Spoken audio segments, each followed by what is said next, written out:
listeners, hope you all are doing well. See, previously આપણે તમારું principles of marketing જે છે એનું unit number 3 consumer behavior and buying process એમાં આપણે ડિસ્કસ કરતા હતા about the scope of consumer behavior, what we can or how much in deep we can go for consumer behavior. બરાબર, અમુક એવી વસ્તુઓ કે જે સ્ટડીની અંદર તમારે અથવા તો અમુક એવી વસ્તુઓ કે જે તમારા સ્ટડીની અંદર તમે લઈ શકો છો. જેમ કે બહુ સિમ્પલ એવી વસ્તુ કહું, તમે ઇકોનોમિક્સ ભણી ગયેલા છો બરાબર, સ્પેસિફિકલી માઇક્રો અને મેક્રો બંને વસ્તુ તમે ભણી ગયેલા છો કે કયા કયા ફેક્ટર્સ માઇક્રોની અંદર આવશે ને કયા મેક્રોની અંદર. ફાઇન. હવે બહુ એક સિમ્પલ એવી વસ્તુ કહું કે તમે જ્યારે ઇનિશિયલ ફેઝની અંદર ઇકોનોમિક્સ ભણતા હતા ત્યારે તમે એક વસ્તુ ભણેલા કે ભાઈ અલગ અલગ ઇકોનોમિક્સ લોકો અલગ અલગ ડેફિનેશન આપતા, ક્લાસિકલ, નિયો ક્લાસિકલ, મોડર્ન. તો આ બધું શું છે? તો કે આ છે ઇકોનોમિક્સ સબ્જેક્ટની ડેપ્થનેસ, અને એ જ વેથી આપણે કન્ઝ્યુમર બિહેવિયરની અંદર પણ ડેપ્થનેસ ભણ્યા કે કોઈ પણ એક વ્યક્તિ એઝ કન્ઝ્યુમર કેવી રીતે બિહેવ કરે છે. એના માટે એને અમુક એક્સટર્નલ ફેક્ટર્સ જે છે અથવા તો એવું કહી શકાય કે એક્સટર્નલ એન્વાયરમેન્ટ જે છે એ લોકો ધ્યાનમાં લેતા અથવા તો સમ ઓર ધી અધર વે એને અફેક્ટ કરતું હોય. અને સેકન્ડ આપણે જોયેલું માર્કેટિંગ આસ્પેક્ટ પણ આપણે આની અંદર સ્ટડી કરવાના હોય.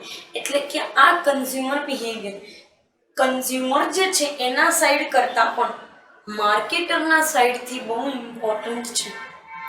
The reason is just that કે તમે જે કન્ઝ્યુમર્સ લોકો જે છે એને ટાર્ગેટ કરો છો, they are basically your people, the persons who are going to particularly buy or purchase huge things from your side. બરાબર, તમારી જે છે એ કંપની પાસેથી બહુ ઘણો બધો વસ્તુઓ જે છે પરચેસ કરવાવાળા બધા તમારા કન્ઝ્યુમર છે. તમે બિલીવ નહીં કરો, કોઈ બી એક એફએમસીજી મેન્યુફેક્ચરિંગ કંપની હોય, એ કંપની જ્યારે માર્કેટિંગ કરે છે ને ત્યારે એ લોકોના જેટલા પણ યુનિટ, બરાબર, સે ફોર એક્ઝામ્પલ એક બોટલ જે છે એ શેમ્પૂની એક યુનિટ, એમાં લાખો કરોડો યુનિટ જે છે આખા વર્લ્ડની અંદર વર્લ્ડ વાઇડ માર્કેટની અંદર વેચાય છે. એમાં કોકા કોલા, પેપ્સી એ બધી કંપની પણ આવી જાય છે. સો પર્ટિક્યુલર વેની અંદર તમે જોવા જાઓ તો કન્ઝ્યુમર બિહેવિયર એ વધારે કન્સર્ન છે with the particular marketer or we can say that manufacturer. Fine. હવે થર્ડ વન જોઈએ. બે વસ્તુ આપણે જોઈ લીધી. એક તો એક્સટર્નલ એન્વાયરમેન્ટ અફેક્ટ કરે છે, બીજું છે માર્કેટિંગ આસ્પેક્ટ કે જે ખાસ કરીને બિઝનેસ માટે જાણવા જરૂરી છે. થર્ડ તમને આપેલું છે ઇન્ડિવિજ્યુઅલ ડિટર્મિનન્ટ્સ. તમને એમ થાય ઇન્ડિવિજ્યુઅલ ડિટર્મિનન્ટ્સ પણ હોય? હા હોય. એક સિંગલ પર્સન, એક વ્યક્તિ જે છે એ કેટલા એફર્ટ કરે છે બાઇંગ ડિસિઝનને લેવા માટે, એ વસ્તુ પણ અફેક્ટ કરે છે. કારણ કે દરેક લોકોનું બાઇંગ ડિસિઝન જે છે એ પોતપોતાના ઇન્ડિવિજ્યુઅલ ફેક્ટર્સ ઉપર આધારિત હોય. ફાઇન. એમાં પહેલું તમને કીધું છે motivation and involvement.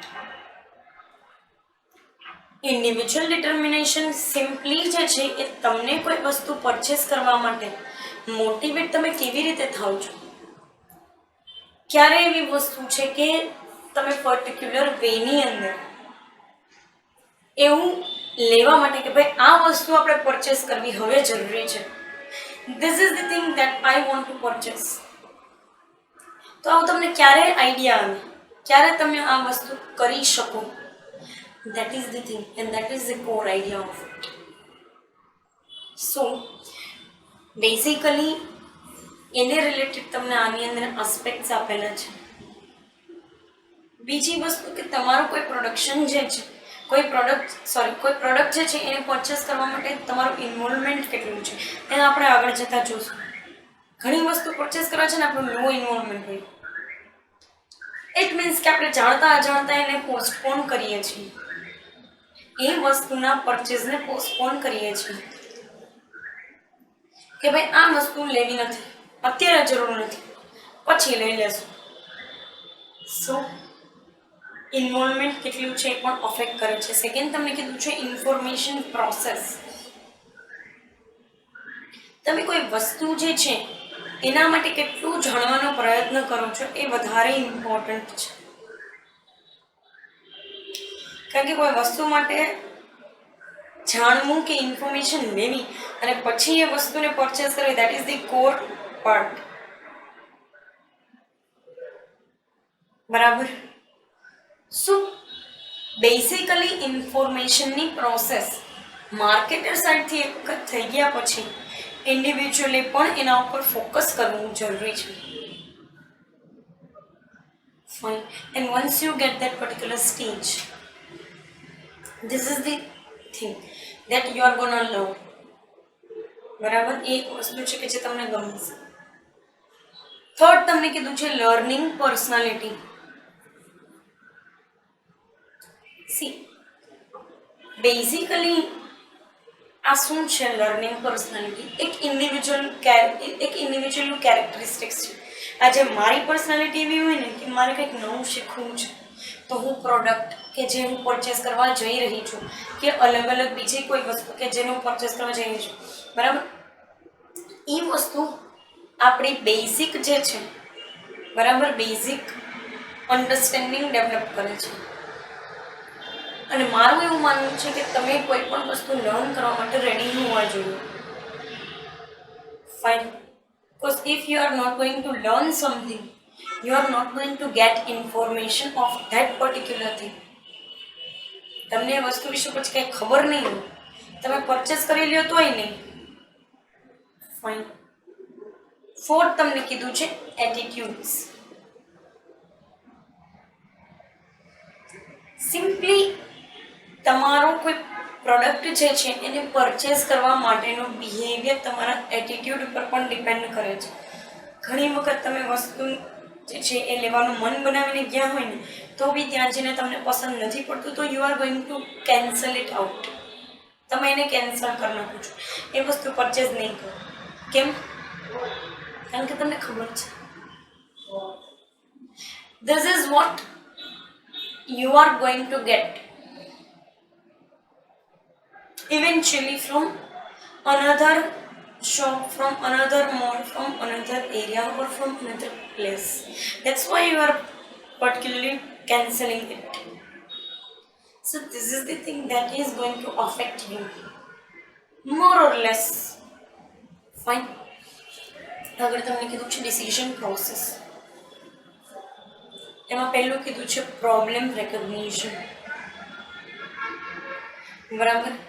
C problem recognition એટલે તમને કોઈ વસ્તુ સાથે પ્રોબ્લેમ છે ના એવું ના હોય, પણ તમારા ઘરની અંદર કોઈ વસ્તુ તૂટી ગઈ છે, ઇવેન્ચ્યુઅલી તમારે એની જરૂરિયાત નથી અત્યારે, તો આ તમારો પ્રોબ્લેમ રેકગ્નિશન છે કે કેટલી સ્પીડમાં તમારે એ પ્રોડક્ટની રિક્વાયરમેન્ટ છે.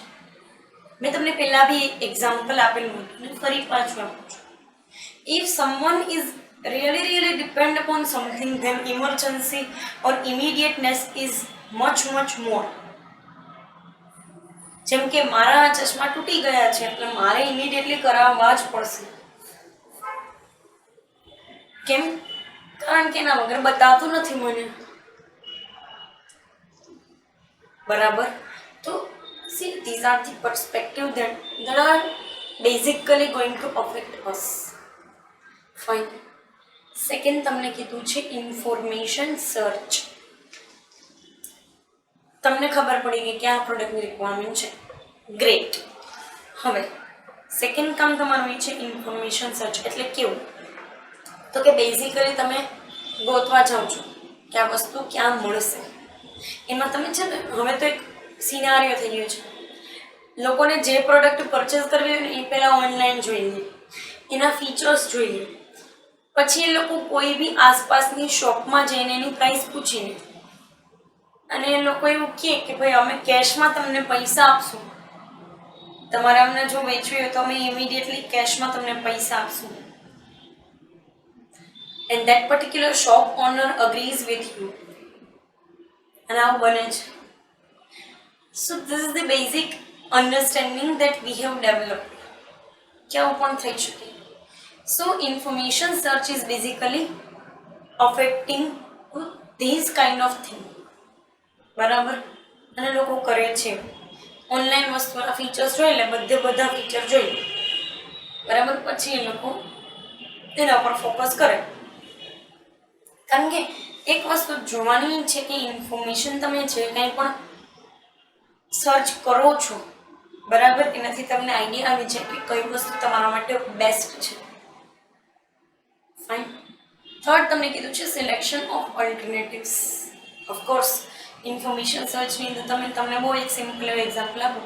ઇન્ટરનેટની અંદર તમે કોઈ પણ એક ફ્લિપકાર્ટ, એમેઝોન, કોઈ બી એક shopping website or we can say the shopping application open કરશો એટલે તમે ખાલી એટલું સર્ચ મારજો કે mobile phones under 50,000, you are going to get options from 10,000 to 50,000 every option. તમને ખબર છે કે તમારું બજેટ જે છે એમાં ઘણો સારો ફોન આવી શકશે અને તમે એમાં જ અલ્ટરનેટિવ સિલેક્ટ કરશો. પણ દરેક અલ્ટરનેટિવમાં કંઈક ને કંઈક તમને એવું લાગશે કે આમાં ખોટે છે, આમાં ખોટે છે. કોઈમાં કેમેરો સારો તો મેમરી ઓછી, એમાં મેમરી બહુ સારી, કેમેરો જે છે એના રિઝોલ્યુશન ઓછા. કોઈમાં પ્રોસેસરમાં કંઈ જે છે એ મીડિયાટેક કે એવું આવે છે, તો કોઈમાં ક્વોલકોમ પ્રોસેસર ને એવું બધું આવે છે, સ્નેપડ્રેગન. સો બેઝિકલી એમાંથી તમે બેસ્ટ અલ્ટરનેટિવ ચૂઝ કરશો. Fine. And then your post purchase behaviour. Yes, હિયર્સ the twist coming. કારણ એનું એકમાત્ર એટલું છે કે તમારો પોસ્ટ પરચેઝ બિહેવિયર એ શું છે બેઝિકલી, તો કે તમે એક વખત વસ્તુ લઈ ડન, વસ્તુ યુઝ કરી દેટ ઇઝ ઓલ્સો ડન. હવે વસ્તુ યુઝ કર્યા પછી જ તમને આઈડિયા આવ્યો છે કે આ જે છે એ વસ્તુની અંદર હજી પણ તમે કંઈક ઇનપુટ આપી શકો છો, અથવા તો કંપનીને તમે એવું કહી શકો છો કે કંપની એની અંદર ઇનપુટ આપે. So that is your post purchase behaviour. અને આવું દરેક મામલામાં થતું જ હોય છે, એમાં કંઈ ખોટું નથી, બસ દેટ ઇઝ કમ્પ્લીટલી ઓકે. બરાબર, એ વસ્તુ કમ્પ્લીટલી ઓકે છે અને એના ઉપર આધારિત જ આપણે આપણી પરચેઝ જે છે એને રેટ કરીએ છીએ કે આ વસ્તુ સારી નીકળી કે ખરાબ નીકળી. ખરાબ તો નહીં, બટ નો સારી નીકળી એવું કહી શકાય. સો ધીસ ઇઝ ધી થિંગ. અને એને રિલેટેડ તમને અહીંયા ઇન્ફોર્મેશન આપેલી છે. This is all about scope of consumer behaviour.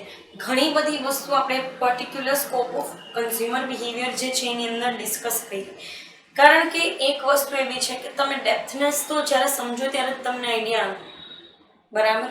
So consumer behaviour is not at all basically regarding with the consumers, but it is basically regarding with the marketer, or its usefulness is more to marketer than comparison to consumers. બરાબર, consumer કરતાં માર્કેટરને આની ખાસ જરૂર છે, કારણ કે એને તો જ આમાંથી ઇન્ફોર્મેશન મળશે કે એને શું બનાવવું, કોઈ પણ એક કેટેગરી જે છે એના કન્ઝ્યુમર માટે.